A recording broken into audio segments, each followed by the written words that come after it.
설교 제목은 믿음은 희망 고문이 아닙니다입니다. 믿음은 희망 고문이 아닙니다. 설교라고 해서 다 같은 설교가 아닙니다. 저는 설교를 잘하느냐 못하느냐를 말하고 있는 게 아닙니다. 무엇이 진짜 하나님이 주신 말씀인가에 대해 말하고자 하는 것입니다. 설교에서 위로와 평안을 이야기한다고 해서 모두 다 하나님의 뜻인 것은 아닙니다. 설교를 듣고 내가 은혜 받았다고 해서 또 그것이 다 하나님의 말씀인 것도 아닙니다. 오히려 내 귀에 달콤한 이야기가 계속된다면 더 경계해야만 합니다. 그렇다고 허구한 날 성도들을 잡돌이하는 그런 설교가 하나님의 뜻이라고 말하는 것도 아닙니다. 뭐 잡돌이하는 설교들 있잖아요. 막 꾸짖고 막 책망하고. 목회자도 하나님이 주신 말씀이 아니라 강단에서 자기가 하고 싶은 말을 할 수 있습니다. 특히 성경 본문과 관계없는, 상관없는 이야기를 자주 하는 목회자가 그럴 위험성이 높습니다. 자기가 하고 있는 말을 뒷받침하기 위해서 이 성경 말씀을, 본문을 도구로 삼을 수 있습니다. 그러면 설교자가 주인이 되고 말씀이 종이 되는 것입니다. 원래는 말씀이 주인이 되고 설교자가 종이 되는 것이죠. 그 반대가 된다는 겁니다. 그럴 때 설교는 더 이상 하나님의 말씀이라고 보기 어렵습니다. 반대로 목회자는 성도들이 듣고 싶어하는 말을 전할 수도 있습니다. 청중의 욕망에 부합하는 설교 역시 하나님의 말씀으로 둔갑할 수 있습니다. 평안을 싫어하는 사람이 어디 있겠습니까? 하나님이 여러분에게 평안을 주십니다 하면 싫어할 사람이 어디 있겠습니까? 하나님이 여러분에게 위로와 격려를 주십니다 하면 싫어할 사람이 어디 있겠습니까? 하나님이 여러분에게 번영과 성공을 주십니다 하면 싫어할 사람이 어디 있겠습니까? 과연 내가 하고 싶은 말을 하는 게 설교자일까요? 아니면 성도들이 듣고 싶어하는 말을 하는 게 설교자일까요? 설교자는 하나님의 뜻을 전하는 사람일 뿐입니다. 성도들의 영적 상태를 잘 분별하여 하나님이 주신 메시지를 전달하는 사람, 하나님이 이렇게 주신 메시지를 전달하는 그 중개자의 역할을, 종의 역할을 하는 사람이 바로 설교자입니다. 국가의 존립이 위태로운 시기에 이스라엘이 겪는 어려움도 바로 이것 때문입니다. 우후죽순 예언자들이 등장하고 있습니다. 어려운 때에 예언자들이 등장하는 겁니다. 거기에는 거짓 예언자도 있고 참 예언자도 있습니다. 이제 헷갈리는 거죠. 누구의 말을 들을 것인가?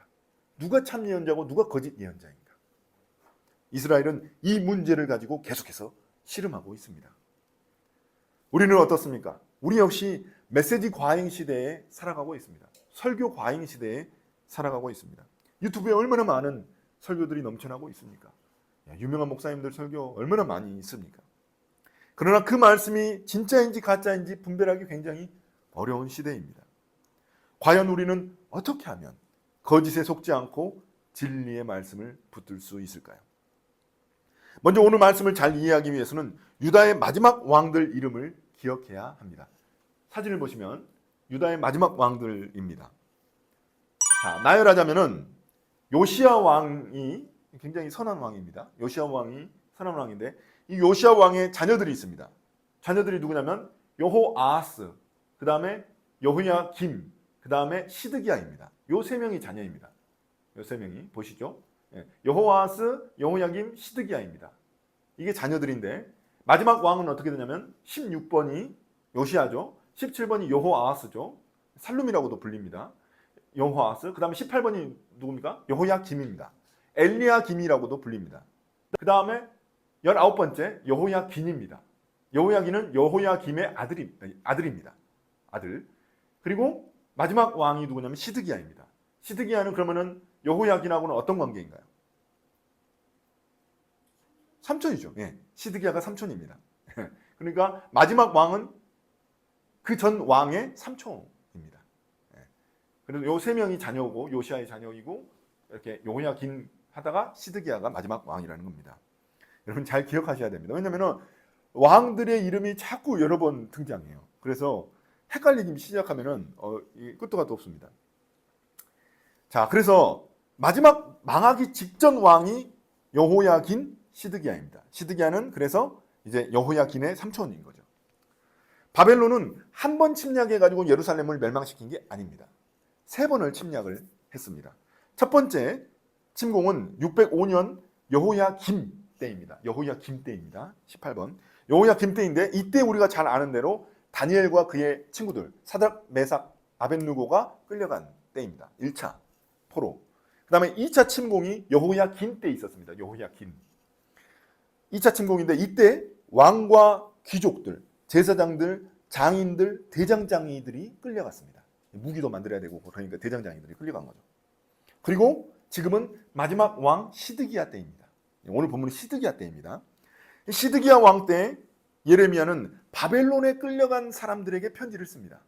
바벨론에 포로로 끌려간 사람들은 그러니까 1, 2차 때 포로 생활로 끌려간 사람들이죠. 하나님이 주신 말씀을 그들에게 전달합니다. 그게 바로 29장 1절부터 14절 말씀입니다. 그런데 그 내용이 굉장히 충격적입니다. 바벨로니아 포로민들에게 빨리 고향으로 돌아갈 생각하지 말라는 겁니다. 그곳에 잘 정착해서 살 생각이나 하라는 것입니다. 바빌로니아에도 끌려갔던 그런 예언자들이 있습니다. 그러니까 예루살렘에만 예언자들이 있는 것이 아니라 바빌로니아에도 예언자들이 있습니다. 그런데 그들은 예레미야하고는 다른 예언을 합니다. 어떤 예언들을 했을까요? 여러분, 곧 하나님이 우리를 고향으로 돌아갈 수 있도록 해주실 겁니다. 여러분 희망을 가지십시오. 소망을 가지십시오. 우리 하나님이 바빌론을 멸망시키고 우리를 다시 고향으로 회복시켜 주실 것입니다. 여러분 조금만 기다리십시오. 하나님이 일하십니다. 이렇게 소망의 예언을 말합니다. 어쩌면 지금 포로 생활로 절망에 빠진 이 백성들에게, 포로민들에게 그런 예언을 하면 너무 듣기 좋죠. 네? 그런 예언을 해야죠. 그래야 희망을 갖죠. 소망을 갖죠. 당연할 것 같습니다. 그런데 예레미야는 뭐라고 합니까? 예레미야는 그렇게 말하지 않습니다. 예레미야는 그들이 거짓 예언자들이라고 이야기합니다. 그들의 말에 속지 말라고 이야기합니다. 위로와 격려와 소망을 전하는 그들을 거짓 예언자라고 말하고 있는 것입니다. 더 나아가 예레미야는 이스라엘이 70년 후에나 바빌로니아 땅에서 돌아갈 거니까 그때 이제 70년 후에나 예루살렘으로 돌아갈 거기 때문에 지금 당장은 정착해서 잘 살 생각이나 하라는 겁니다. 그러면서 뭐라고 합니까? 아들, 딸 잘 낳고 거기 밭 일구고 가지고 그 과수원 이끌고 과수원 만들고 그 다음에 열매 걷어 가지고 먹고 또 네가 낳은 자녀들 결혼시키고 이렇게 살으라는 겁니다. 평범하게 그냥 정착해서 잘 살라는 것입니다. 70년입니다. 70년. 70년 후에 돌아간다는 건데 70년이면 거의 3세대입니다. 3세대. 손주를 볼 때입니다. 무슨 말입니까? 헛된 소망 품지 말고 지금 당장 너에게 주어진 일 그곳에서 잘 생활하라는 겁니다. 심지어 너희들 잡아간 이 나라를 위해서 기도하라고 이야기합니다. 바빌로니아가 잘 되도록 번성하도록 기도하라는 겁니다. 그래서 아들, 딸 많이 낳고 살라는 겁니다. 그냥 평범한 바빌로니아 백성의 삶을 살라는 것입니다. 그게 끝이 아닙니다. 그런데 소망을 아예 품지 말라는 말이 아닙니다. 때가 되면 주님이 다시 이스라엘 백성들을 예루살렘으로 다시 돌아가게 하시겠다는 겁니다. 그때가 되면 너희들이 주님을 찾으면 주님이 다시 만나 주시겠다는 겁니다. 다시 고향에 돌아갈 수 있도록 해주시겠다고 약속하십니다. 그게 이제 우리가 암송하려고 하는 그 말씀인 거죠. 그 말씀입니다. 그러니까 때가 되면 그때는 회복시켜 주시겠다는 겁니다. 그 약속입니다.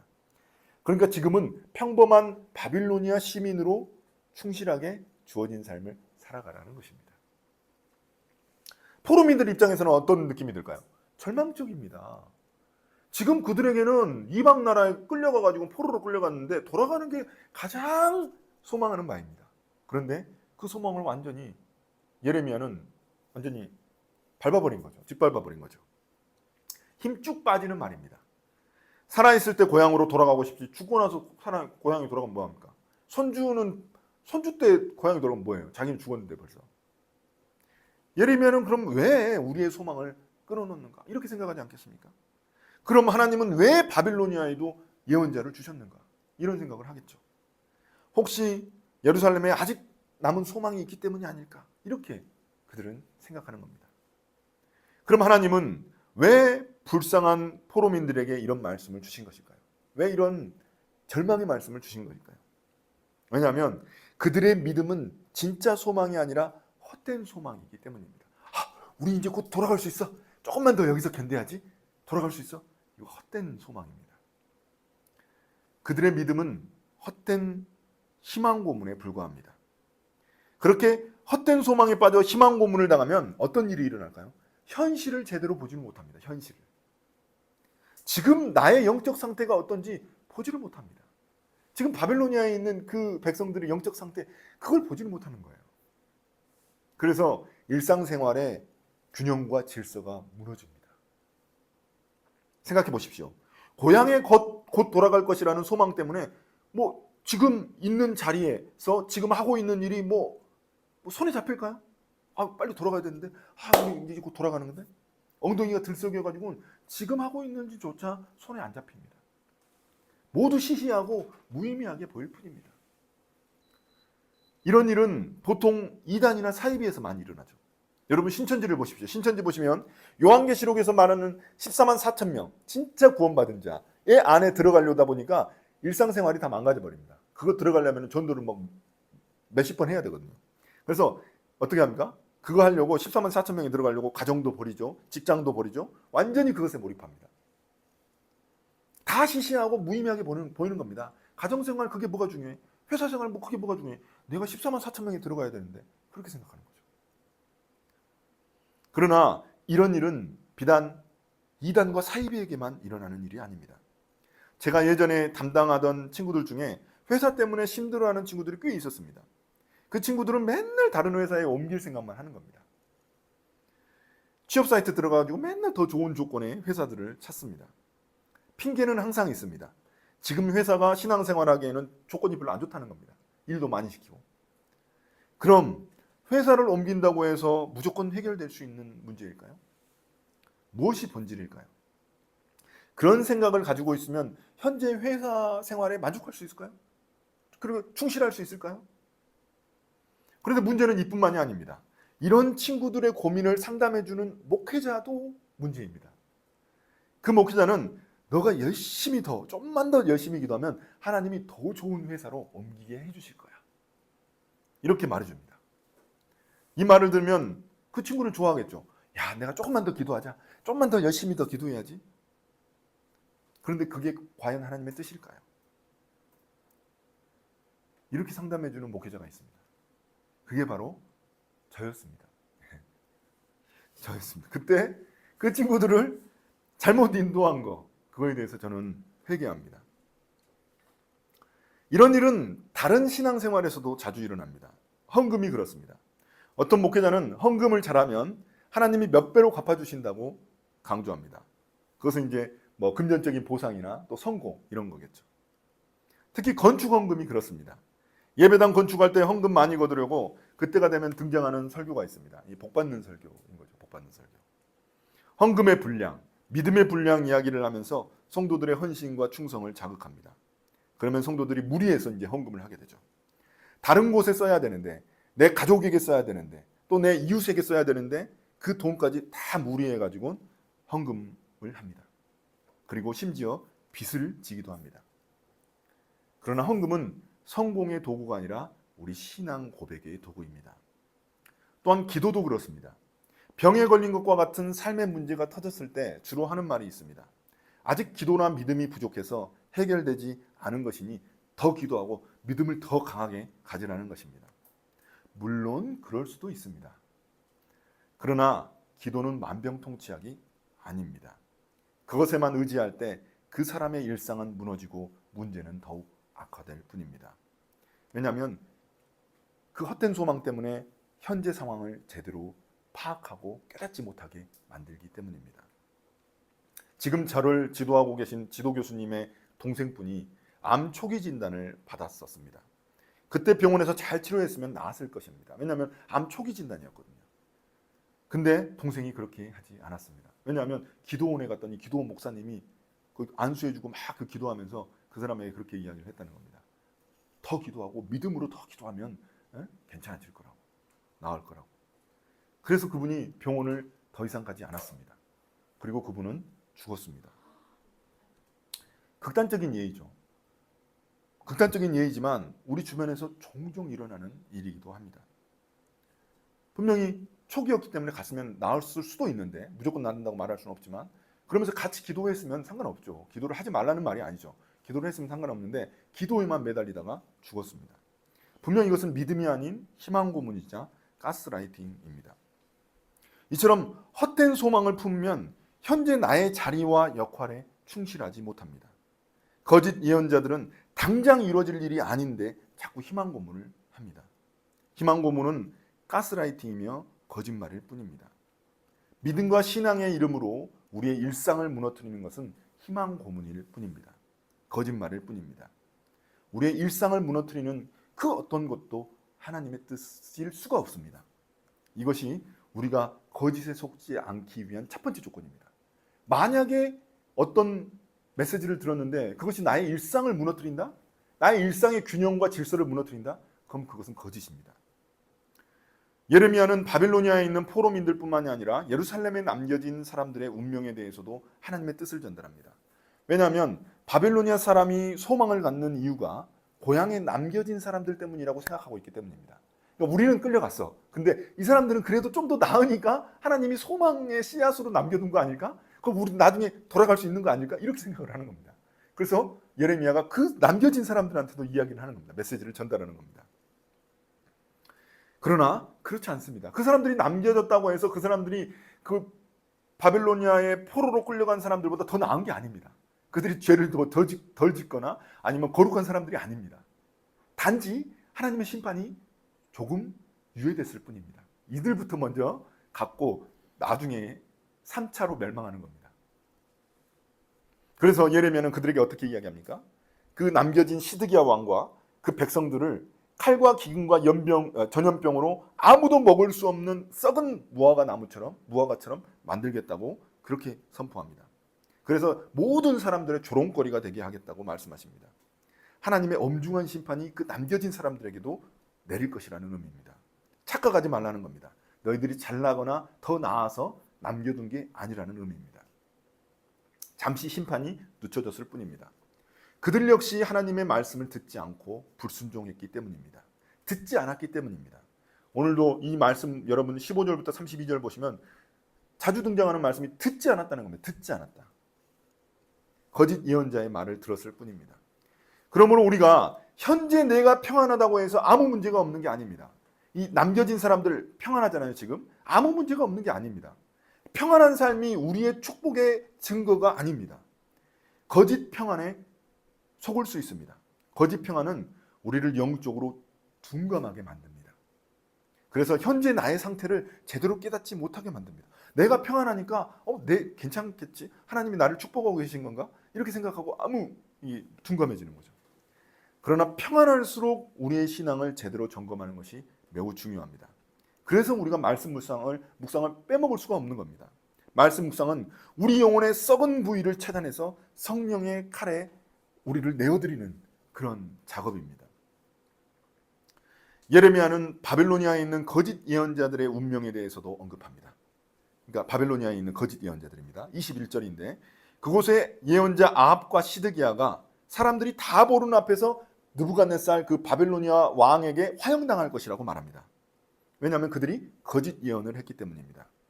그들은 이웃의 아내와 간음하면서도 하나님의 이름을 팔아 거짓말을 했기 때문입니다. 자, 여기서 우리는 참 예언자와 거짓 예언자를 분별하는 두 번째 조건을 찾을 수 있습니다. 바로 말씀을 전하는 자의 삶입니다. 참 예언을 하는 사람은 삶이 메시지를 증언합니다. 삶을 보면 그의 메시지를 분별할 수 있습니다. 메시지와 메신저는 분리되어 있지 않기 때문입니다. 최근에 공영방송에서 어떤 목회자의 범죄 뉴스를 들은 적이 있습니다. 1000명이 넘는 중대형 교회의 담임 목사입니다. 놀랍게도 그는 자기 교회 다니는 자기 딸의 친구를 성추행했다는 것입니다. 그것도 모자라 남의 설교를 계속해서 표절을 했다는 것입니다. 이런 뉴스를 우리는 얼마나 자주 접하는지 모릅니다. 하루 이틀 일이 아닙니다. 목회자의 삶이 받쳐주지 않으면 그 메시지는 가짜입니다. 이런 말을 한다고 해서 제 삶이 훌륭하다고 말할 수 있는 것은 아닙니다. 저 역시 부족한 것이 너무나 많습니다. 설교대로 말씀대로 다 살아내지도 못합니다. 참 목사라고 말하는 것이 부끄럽기도 합니다. 바울처럼 나를 닮으라고 말하기도 부끄럽습니다. 그렇지만 제 설교가 거짓이 아니기 위해 노력하고 있습니다. 그러나 거짓에 속지 않으려면 마지막 한 가지가 더 중요합니다. 바로 듣는 이들의 변화입니다. 놀랍게도 바빌로니아의 예언자들이 다시 예루살렘의 제사장들에게 편지를 씁니다. 내용은 예레미야가 거짓 예언자이니 그를 붙잡아 죽이라는 것입니다. 분명 몰래 보낸 편지일 텐데 제사장 중 한 명인 스바냐 제사장이 그들이 보낸 편지를 예레미야에게 읽어줍니다. 예레미야를 돕는 사람이 있었던 것입니다. 그러자 하나님은 예레미야를 통해 또 다른 말씀을 선포하십니다. 32절입니다.